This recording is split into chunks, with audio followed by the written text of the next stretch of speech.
Hello students, welcome to lecture cart. आज का ये वीडियो खास आपके लिए, उन स्टूडेंट्स के लिए स्पेसिफिकली जो अभी एक प्रोफेशनल करियर शुरू करने का सोच रहे हैं। प्रोफेशनल करियर से मेरा मतलब है चार्टर्ड अकाउंटेंसी, कंपनी सेक्रेटरी और सीएमए। स्पेसिफिकली हमने ये देखा है पास्ट में कि जब भी हमारे पास क्वेरीज आती है, बच्चे कंसल्ट करने आते हैं, तो वो बोलते हैं सर मैं एक प्रोफेशनल करियर क्यों चूज करूं। प्रोफेशनल करियर अगर मैं चूज करता हूं तो वो तो कोर्स बहुत डिफिकल्ट है, बहुत हार्ड है, उसमें रिजल्ट नहीं आता।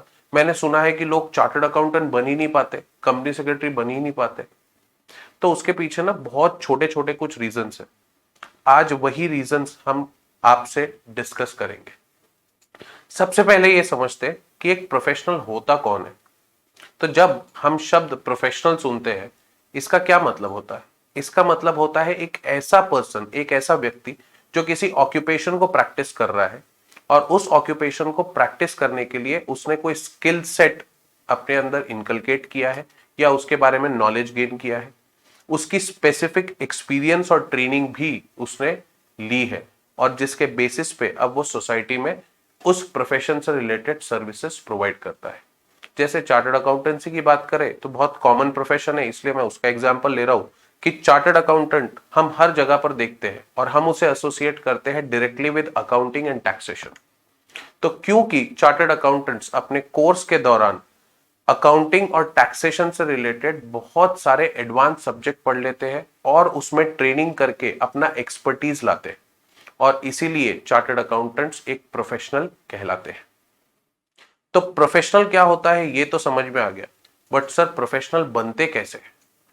How to become a professional. How to become a professional के लिए दो चीजों को ध्यान में रखते हैं, एक टैलेंट और दूसरा हार्डवर्क। सर टैलेंट तो मेरे में बहुत है, टैलेंट तो भरपूर है। बचपन से लेके आज तक सारी स्कूल टीचर्स मुझे बोलती थी कि बेटा तुम तो कहीं ना कहीं पहुंचोगे, पर क्या ये टैलेंट सफिशिएंट होगा? टैलेंट सफिशिएंट नहीं होगा, क्योंकि किसी ने बहुत खूब कहा है कि सिर्फ टैलेंट से काम नहीं चलता। एक टैलेंटेड पर्सन और एक सक्सेसफुल पर्सन में फर्क होता है सिर्फ हार्डवर्क का। अगर आप हार्डवर्क पुट इन करने के लिए रेडी हो और आप चाहते हो कि आप अपने टैलेंट का सही इस्तेमाल करो, तो आपको वो सारा प्रैक्टिस करना पड़ेगा जो किसी एक एक्सपर्ट को करना पड़ता है। जैसे नीरज चोपड़ा की बात कर ले। नीरज चोपड़ा भाई पर्सनालिटी है, टैलेंट है, जैवलिन थ्रो कर सकता था, बट क्या अगर वो प्रैक्टिस नहीं करता, हार्डवर्क नहीं करता तो कर पाता? नहीं कर पाता। उसी तरीके से अगर आपको भी प्रोफेशनल बनना है तो आपको ये हार्डवर्क पुट इन करना पड़ेगा। बट सर हार्डवर्क बोल दिया तो वैसे ही सारी जो इच्छा है वो मर जाती है, क्योंकि आज की दुनिया बहुत फास्ट है sir, swipe of a button से बहुत सारी चीजें हो जाती है। तो थोड़ा इस हार्ड वर्क को, हार्ड इस शब्द को थोड़ा मैं एक्सप्लेन करना चाहता हूं कि हार्ड वर्क किसे कहते हैं। तो बेसिकली जब आप हार्ड वर्ड सुने तो उसमें चार लेटर्स होते हैं, HARD। तो जब एक प्रोफेशनल करियर की आप शुरुआत करते हैं तो ये चारों वर्ड आपके लिए, चारों अल्फाबेट्स आपके लिए बहुत इंपॉर्टेंट है। Suppose let's start with H। H इस वर्ड से हम समझते हैं दो चीजों को, हेल्दी माइंड और हेल्दी लाइफस्टाइल। हेल्दी माइंड तब अचीव किया जा सकता है जब आप एक हेल्दी लाइफस्टाइल फॉलो कर रहे हो। हेल्दी लाइफस्टाइल में आती है तीन चीजें। Number one is healthy diet. अगर आपकी डाइट दुरुस्त है तो आपकी बहुत सारी परेशानियां कम हो जाती। Point number two, healthy sleep cycle. Sleep cycle का होना बहुत ज्यादा जरूरी है। एक हेल्दी स्लीप साइकिल का होना उसमें भी सबसे ज्यादा जरूरी है, क्योंकि जब तक आपका ब्रेन रेस्ट नहीं करेगा तब तक वो नेक्स्ट डे के हार्डवर्क के लिए प्रिपेयर्ड नहीं रहेगा। Last is a healthy exercise schedule. मैं ज्यादा एक्सरसाइज नहीं करने बोल रहा, मैं आपको जॉन इब्राहिम बनने नहीं बोल रहा हूं। मैं बोल रहा हूं कि 40 टू 45 मिनट्स तो कोई भी एक्सरसाइज के लिए निकाल सकता है। तो अगर आप ये तीन चीजें करते हैं तो आप एक हेल्दी लाइफस्टाइल अचीव कर सकते हैं और उससे आपको मिलेगा हेल्दी माइंड। अब आते हैं दूसरे अल्फाबेट पे जो कि है A. A for a professional stands for aptitude for the course. Aptitude का मतलब यानी कि जो भी सब्जेक्ट्स आप एक्सपर्टीज के लिए कंसिडर कर रहे हो, जैसे फॉर एग्जांपल अगर आप चार्टर्ड अकाउंटेंसी की बात करो तो वहां पर आप accountancy, taxation, finance related subjects पढ़ोगे। Same goes for CMA students also.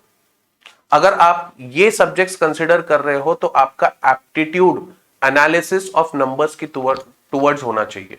मतलब आपको नंबर्स, कैलकुलेशंस, रेशोज, परसेंटेज, इनमें थोड़ा एक्सपर्ट होना जरूरी है। तो आपका एप्टीट्यूड अगर ऐसे सब्जेक्ट्स और ऐसे टॉपिक्स के लिए बना है तो आप जरूर उस कोर्स को परस्यू करो। जैसे अगर आप कंपनी सेक्रेटरी का कोर्स परस्यू करना चाहते हैं तो उसमें रिक्वायर्ड होता है एनालिसिस ऑफ, बहुत बड़े बड़े आर्टिकल्स आपके सामने रखे जाएंगे, वो आर्टिकल्स का एनालिसिस करके उससे इंटरप्रिटेशन निकाल के उसका इन्फरेंस ड्रॉ करना, ये एक कंपनी सेक्रेटरी की खूबी होती है। तो अगर आप कंपनी सेक्रेटरी का कोर्स करना चाहते हैं तो जरूर आप में उस लॉ को पढ़ने का और उसे समझने का एप्टीट्यूड होना जरूरी है। अब आते हैं थर्ड अल्फाबेट पे, जो कि है R. R stands for research ability.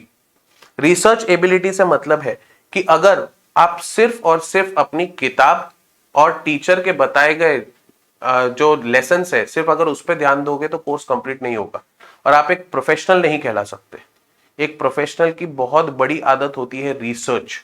Research करना मतलब स्पेसिफिकली सीएस के कोर्सेज की अगर मैं बात करूं तो इसकी एक बहुत अच्छी बात यह है कि जो आप अपने टेक्स्ट बुक्स में पढ़ोगे एग्जैक्टली वही आपको रियल लाइफ में भी करना होगा।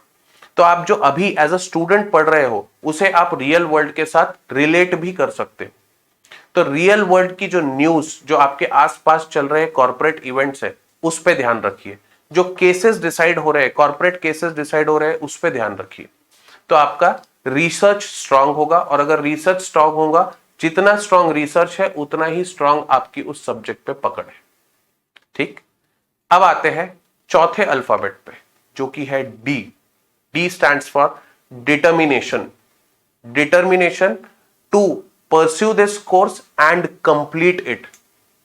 बहुत सारे बच्चों में यह देखा गया है कि सर एक अटेम्प्ट में मेरा क्लियर नहीं हुआ तो दूसरे अटेम्प्ट से मेरा मोटिवेशन कम हो गया। ऐसा नहीं है। मोटिवेशन जब तक आप उस कोर्स के एंड गोल को अचीव नहीं कर लेते, मतलब कि अगर आप चार्टर्ड अकाउंटेंट बन रहे हो तो जब तक आप चार्टर्ड अकाउंटेंट नहीं बन जाते, या आप कंपनी सेक्रेटरी का कोर्स कर रहे हो तो जब तक आप कंपनी सेक्रेटरी नहीं बन जाते, तब तक आपका गोल अचीव नहीं हो रहा है। और अगर गोल अचीव नहीं हो रहा है तो आपको डिटरमाइंड रहना है, आपको मोटिवेटेड रहना है। उसके लिए आपकी सिंसियरिटी बहुत ज्यादा जरूरी है कि आप अपने कोर्स को लेके कितना सिंसियर हो। अगर आप ऐसे ही सोच रहे हो कि ट्राई करके देख लेते हैं, हुआ तो हुआ, नहीं हुआ तो नहीं हुआ, तो कोर्स कभी कंप्लीट नहीं होगा। Unless and until you are sincere and determined to complete it, कोई भी चीज कंप्लीट नहीं होगी, चाहे वो simple climbing to a hill ही क्यों ना हो। अगर हम कल के दिन सोचते हैं कि ट्रेकिंग के लिए हिल पे जाए और ये सोचे कि हमें टॉप तक पहुंचना ही नहीं है, तो आपको लगता है कोई टॉप पे पहुंचेगा? बिल्कुल नहीं पहुंचेगा, क्योंकि वो पहले ही गिव अप कर चुका होगा। तो इसीलिए ये चारों चीजों का ध्यान रखना बहुत ज्यादा जरूरी है। तो अब मेरे ख्याल से आपको क्लियर होगा कि इस हार्ड का डेफिनेशन क्या है। H again stands for healthy mind and healthy lifestyle. A stands for aptitude for the course. R stands for your research ability. And D stands for determination and sincerity. I hope ये video आपके लिए helpful रहे, आपको motivate करे ताकि आप एक अच्छा प्रोफेशनल करियर अपने लिए बना सको। अगर ये वीडियो पसंद आया तो जरूर इस चैनल को सब्सक्राइब करिए अगर आपने अभी तक सब्सक्राइब नहीं किया है तो, और वही कॉमन सेंटेंस में बोलूंगा, सब्सक्राइब करिए, बेल आइकन को जरूर दबाइए ताकि जब भी नेक्स्ट हम ऐसे वीडियोस आपके लिए लेके आए तो आपको पता चल सके। इसी के साथ thank you for today, have a good day.